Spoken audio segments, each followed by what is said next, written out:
The next question is from Hamza from India. Allah says in the Quran that He is not unjust in the least degree. But I feel it is injustice to non-Muslims who are more righteous than many Muslims to end up in hell. And also it is unjust to put Muslims in heaven who are not as righteous as some non-Muslims. This is a very important question. Brother Hamza has asked that Allah subhanahu wa ta'ala is not unjust in the least degree, and it is unjust to put non-Muslims who are more righteous into the hell, and unjust for the Muslims who are not righteous to put in heaven. What the brother is referring to is a verse in the Quran from Surah Nisa, chapter number 4, verse number 40, where Allah says in the Quran that Allah is never unjust in the least degree. That means Allah is the most just. He will not do even a minute fraction of injustice. As far as the question is concerned, that why non-Muslims who do righteous deeds will be put into hellfire, and Muslims who are unrighteous, why should they be put in heaven? We have to understand that what is the meaning of the word righteousness and who is a righteous person. For me, to make you understand, I'll give you a few examples. Number one, if there are total 199 US dollars divided into 64 notes. The 64 notes, if you total all the value of these 64 notes, it is $199. And I distribute the notes to few people. Some get 10 notes, some get 20 notes, some get 30 notes, some get less, some get more. A normal person who may not be aware of the notes and the value will say whoever gets the most notes, number of notes, is the richest person. No, it's not like that. We have to see what is the value of each note. In these 64 notes, one note is of $100. One note is of $20. The $100 note is for a person who believes that there is only one God and that God has got no partners, and Prophet Muhammad is the messenger of that Almighty God. The number $20 bill, US dollar, is a person who prays 5 times a day. Then there's one $10 note, there is two $5 notes. $10 note is for a person who gives zakat, who gives charity. $5 note is a person who fasts, and $5 note is a person who goes for Hajj. The remaining, so all if you put together, is $140. The remaining $59 are $1 bill. So all put together are the 64 notes. So 59 notes are of $1. So just because somebody has 30 notes or 30 bills doesn't make him rich. If he has 30 bills of $1, he has only a value of $30. The person who has $100 is more richer than all the other notes put together. If all the other 63 notes put together will make it only $99, but one bill of $100 is more valuable than 63 bills all put together are $99. That's the reason the Creator, He has put this formula. And He clearly mentions in the Quran, in Surah Nisa, chapter number 4, verse number 48, and Surah Nisa, chapter number 4, verse number 116, that Allah will forgive any sin if He pleases, but He will never forgive the sin of shirk.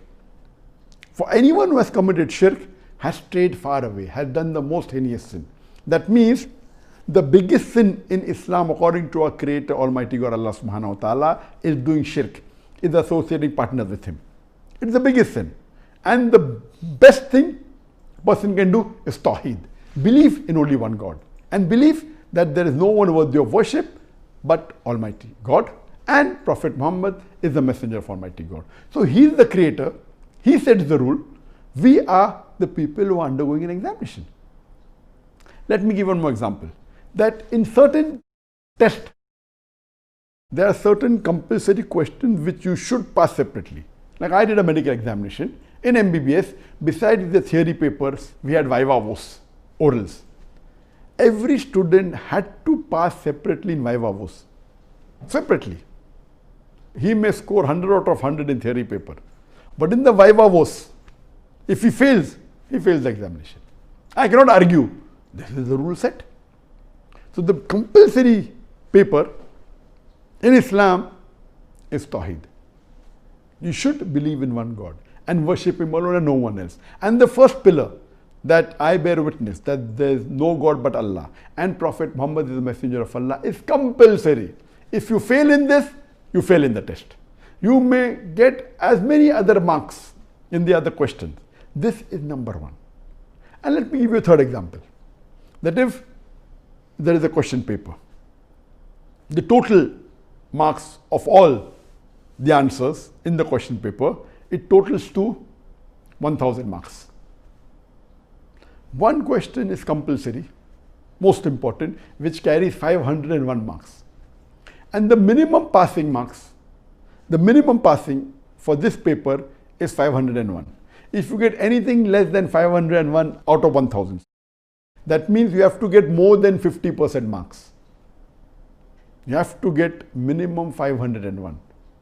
If you get anything less than 501 out of 1000, you fail the examination. That means this one main question, which is compulsory, it is Tawheed. It is the first pillar of Islam, that there is no one worthy of worship except Almighty God, and Prophet Muhammad is the messenger of Almighty God. This is number one, which carries 501 marks. Then number two is Salah, maybe carrying 100 marks. Then would be giving charity zakat, maybe 50 marks. Then fasting in the month of Ramadan, that may be 20 marks. Then going for Hajj, that may be the 10 marks. Another maybe hundreds of more questions, 2 marks, 1 mark, 3 marks, 1 mark. But if you get 0 marks in the major question of Tawheed, of the first pillar of Islam, you fail the examination. So this is a test for the hereafter. Allah says in the Quran in Surah Mulk chapter number 67 verse number 2, Alladhi khalaqal mawta wal hayata. It's Allah who has created death and life to test which of you is good in deeds. So Allah subhanahu wa ta'ala has sent us in this world as a test for the hereafter. And the rules and regulations have been laid down in the Quran, in His last and final revelation. He kept on sending revelations. The moment it got corrupted, He sent a new revelation. He sent a new messenger. The moment it again got corrupted, He sent a new message and a new revelation. There were many revelations sent on the face of the earth. By knowing, we know only 4. Torah, Zabur, Injil and the Quran. And the last and final revelation is the glorious Quran. And the last and final messenger is Prophet Muhammad, peace be upon him. So, you may be thinking, this non-Muslim, he is very honest. Okay, what is the marks for honesty? Okay, maybe 5 marks. Out of 1000 marks, 5 marks. He is very charitable. Okay, maybe 10 marks. He is very kind. 10 marks. But out of 1000 marks, these 5 marks, 10 marks, 5 marks, 10 marks, 2 marks, 1 mark will not make him pass the examination. You may be thinking, okay, he's doing 10 good deeds or 20 good deeds. But if that one person who has the $100 bill, who passes in the viva voce, the compulsory question, the one who gets full marks in Tawheed, he is the person who is sure to pass. The best would be a Muslim who believes in Tawheed, offers Salah, and also gives charity zakat, also fast, does the Hajj, is good to the neighbors, loves people, is honest, who does not bribe, does not have alcohol, does not gamble, who helps others, helps the neighbors, loves his parents, and so on and so. He's the best. Maybe he'll get 90% marks. Maybe he'll get more than 900 out of 1000. There may be other Muslims who may not be honest, but yet believe in Tawheed. But because they believe in Tawheed, they've got the $100 bill. They have passed in the viva voce. They have got 501 marks already in that one compulsory important question. So logically, who would be higher in the examination. A person who's got 501 marks, or a person who's got 5 marks maybe 10 times, 50 marks, 100 marks, 200 marks. So what you have to understand, we have to understand what is righteousness. And Allah says in the Quran in Surah Hujurat, chapter number 49, verse number 13, Ya ayyuhan nasu inna khalaqnakum min zakrin wa unsa wa jalnakum shu'uban wa qaba'ila lita'arafu inna akramakum indallahi atqakum innallaha alimun khabir. O humankind, we have created you from a single pair of male and female, and have divided you into nations and tribes, so that you may recognize each other, not that you may despise each other. And the most honored in the sight of Allah is the person who has taqwa. The criteria for judgment in the sight of Allah subhanahu wa ta'ala, it's not sex, it's not wealth, it's not color, it's not race, it is not gender, it is taqwa, it is righteousness, it is God consciousness, it is piety. So as you rightly said, who is righteous? Imagine our Creator, Almighty God, who has given us this life, who's given us the clothing, the food. Clothing, food, besides the point, how many of us thank Allah for the water He has given us free? How many of us thank Allah for the air? If we don't get for a few minutes, we will die. How many of us? So imagine if we are going to associate partners with the Creator who has given us all these facilities in life, who's given us the body, who's given us health, who has given us food to eat, has given us clothes, and then you say you're righteous. The biggest sin you can do is associate partners with Him. You worship somebody else besides the Creator. So what you have to understand, what is righteousness, is very important. You have to understand that very clearly. So if you understand this, what is righteousness, you will come to know and you will realize that who should get more marks. So if you know this, then inshallah you will never object to the justice of Allah subhanahu wa ta'ala. Hope that answers the question.